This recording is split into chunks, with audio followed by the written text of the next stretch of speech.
What's up, you guys? It's J.A.D Duelist here. Here to do a video about something that I guess a lot of us do, especially when we're brand new to the game.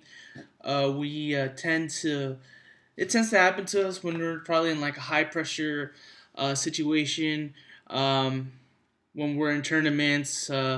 Maybe we have a goal of going maybe a certain amount of wins inside a tournament, and when you get nervous, and when you get nervous, misplays happen. I've noticed that for the past 2 weeks in a row, usually it doesn't really happen to me because like as much anymore, but it happened to me the past 2 weeks where I misplay, and it's always in game two, where I'm about to win, and I ended up the first week I ended up misplaying. I lost game two, but I ended up winning game three. This week I misplayed game two, I lost game two, and I lost game three. So we see how things can really how nerves can really come in and really messes up. Let me just give you an example. The first week, when I won, I was playing Burn, and I had a Royal Decree in my hand, two Royal Decrees, a Trooper, and I think I had a Centipede. He was playing Burn. I heavy. He did all his chain stuff, and then he did Threatening Roar, and he had one face down, one monster face down, like that. Then he changed the Threatening Roar, and at that time I had like a bunch of people staring, observing my game. The pressure was really on me, and I didn't think through. And he threatening roared. I think I summoned Centipede or whatever. Um, thinking like, all right, well, I got rid of his backfield. I don't have to worry about anything. Again, when you're in tournaments, maybe if it is a local, maybe you still get nervous sometimes. I had never played a burn deck before, especially not like, well, I have, but not like that. And I summon Centipede. He has a monster face down. I attack, knowing that forgetting that he had threatening roared. I attack, morphine jar, and what happens? Both my decrees, Trooper gone, just like that. Something I would have easily won. I had two decrees in my hand. Set one, end phase, draw, game, and if he did find a way to get over it, I had a second one in my hand. But like, that's the thing, that you get nervous and then you don't concentrate, and I'm here to talk about that. Last week my misplay was I had Centipede with Gigamanus hooked, and then I had Dragonfly with two swords and a Trooper. He did his whole chain strike thing, where he activated a bunch of traps, and then at the end chain strike. One of the actual cards was like an Ojama token one, where it special summons I think 4 tokens or 2 tokens to your side of the field. So I was able to stop. Like we had to. Like I stopped the Ojama tokens from being special summoned to my side of the field. So it actually interrupted his Chain Strike. So Chain Strike actually did not work. But we had to get a judge to come over to fix it. I wasn't paying attention anymore. And, he was at like, I think, like 3,000 life points or something like that. Or I don't know how much life points he was at. I forgot. But he was at a certain amount of life points where I attack Centipede, attack Hornet, and he was at like, I think 1,100, and I attack Trooper. Now, you were to think, well, that's game, right? No. I forgot to mill with Trooper. Why? Because I had like a bunch of people standing behind me. I had, the pressure was on again. I was 3-0 in the tournament. If I was in top 8, if I would have won, I would have gone to top 4. And who knows what would have gone after that. So I read an article the other day. I think it was Georgie Orlando, I don't remember, on Ultra Reality Games, talking about getting nervous in big events like regionals. I went to regionals a couple like last month or yeah last month, and yeah, I was nervous round round one and two, but after that, I pretty much was able to keep my nerves under control. Um, but what is it about these small tournaments that could get you nervous? Because you were to think, well, how come you didn't get nervous, um, at regionals, but you got nervous at locals? Sometimes having people around you can get you nervous. Though you feel like people are studying every one of your moves. People are gonna say something like, "Why'd you make that mistake?" "Oh, I wouldn't have done it like that." You have to understand something. People play their game differently. Some people like to play conservatively. Some people like to play aggressively. Some people make certain moves that you probably wouldn't make. Some plays are obvious that everyone should make, but sometimes they don't make it. You have to stop thinking about what other people are going to say. You make a mistake, you make a mistake. Focus on the game that's at hand. Don't worry about all the people that are surrounding you. I think that's why, yes, you get nervous at regionals, especially in YCSs, especially at like final rounds, because less people get knocked out, and then people start looking at your matches on the screen and whatnot, or if they even have a screen or whatever, and then that more people are watching you and stuff. But like in the first couple rounds, it's just you and your opponent. No one's surrounding you, and these local tournaments, people do surround you. People are watching what you're doing. So the pressure does, get, a lot, especially when people find out what your record is. Oh, what's your record? I'm 3-0. So then people come over to see what you're doing. How are you going X3? XO. How are you, winning so much? What are your moves? So people want to know what you're doing. So you just need to like block those people out of your mind and just focus on the game at hand. If your record is 3-0, 2-0, do what you've been doing to get those records, to get those wins. Because of the fact that I wasn't paying attention, because of the fact that I felt the pressure, 2 weeks in a row, I, make mistakes in game two that I could have easily 2-0'd, and I could have gone to the next round and possibly won the tournament. You don't know. But that's what I want. That's what I want to talk about, because I know a lot of people, a lot of my I have team members sometimes that say, well, I get nervous, playing in these, big events or whatever. And believe me, so do I. I'm no Yu-Gi-Oh pro whatsoever. You know what I mean? Um, yeah, it is rough when you have, like I said, people staring at you and whatnot. But like I said, you just got to keep doing what you've been doing the past rounds. Try to focus on the game itself.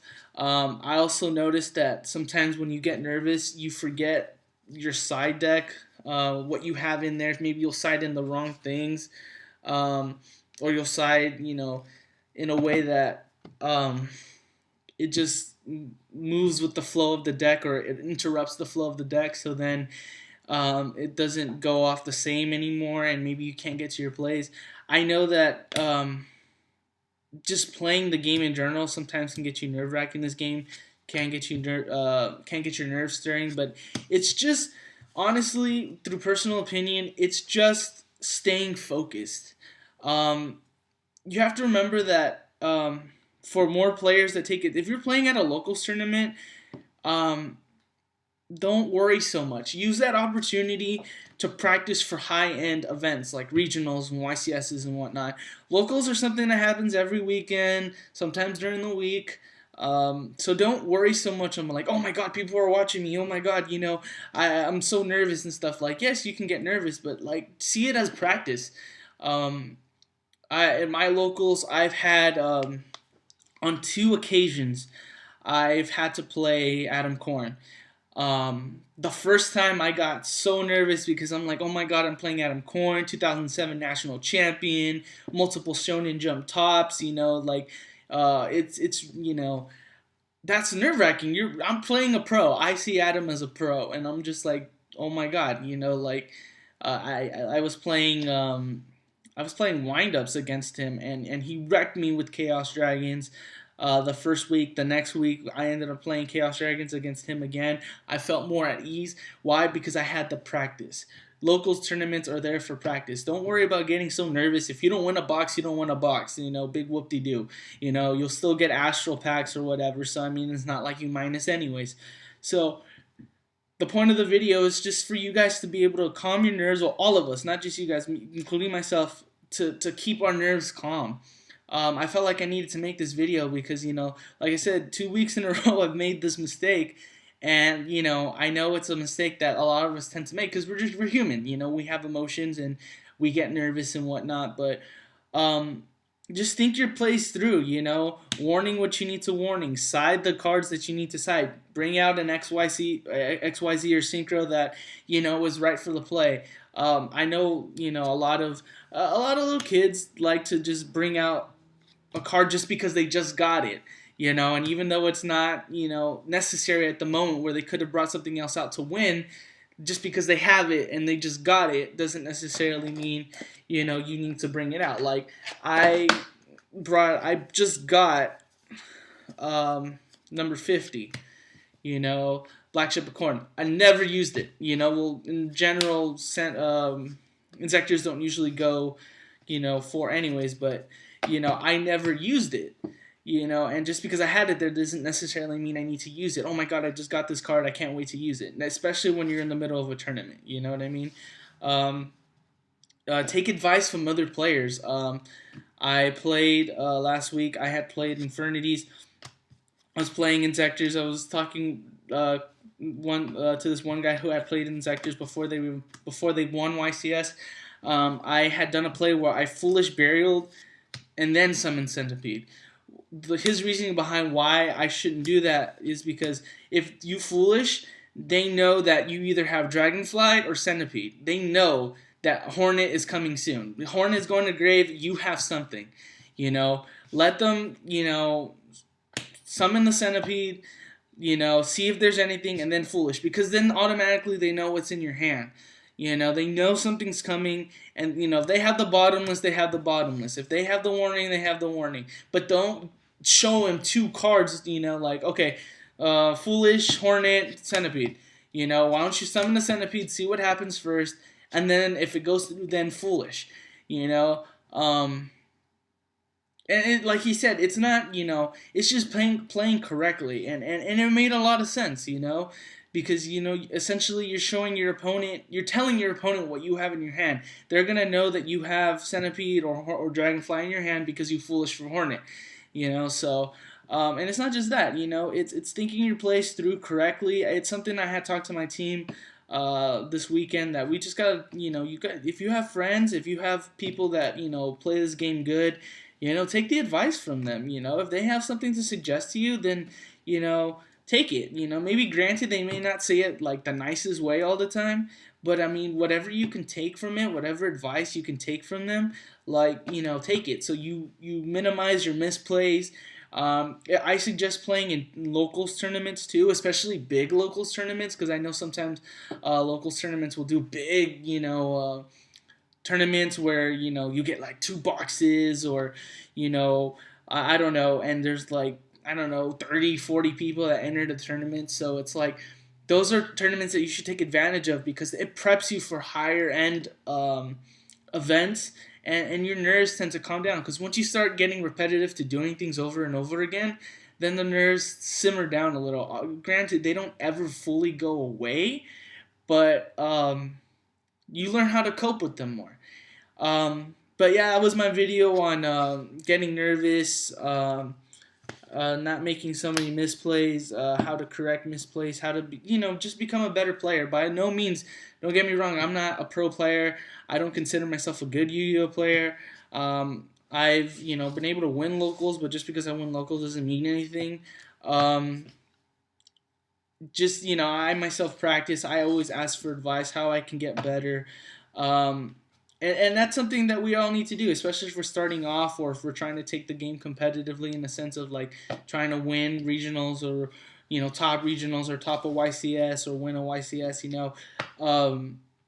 We need to ask around to those players that we respect and really put those things into practice. So once again, like, comment, and subscribe. I'd like to give a shout out to X Organization, my teammate. He has quite a few videos. He doesn't get that many likes, that many views, and I like to give them a shout out, X Organization. And also, I know that I haven't been getting a lot of likes or comments on my videos. I know I get a lot of views, or quite a few views, maybe like a good 100, maybe 75. So I know you guys are watching. So if you guys have any input, if you don't like what I'm saying, tell me, give me some constructive criticism. I was watching Slim X Team Symmetry's video about that, and hey, hand it to me. If you don't like something, tell me. Tell me what you guys want to see. I want to see more duels. I want to see more deck profiles. I want to see more videos like this where you're just talking about stuff. Tell me, and I'll definitely be doing more videos and whatnot. So yeah, like, comment, subscribe, please, and I'll definitely be coming up with a new video. I think I'm gonna start doing some duels because I really do like duel videos. So if I can get some duels with my team members, I'll definitely put it up and whatnot. I'm gonna do my friend's Junk Synchron deck and my cousin's Dragoonity deck soon. Once he finishes the Dragoonity deck, he's almost done. But other than that, yeah, this is J.A.D Duelist. Thank you for watching my video. Sorry it's a little long, and yeah, thank you for watching.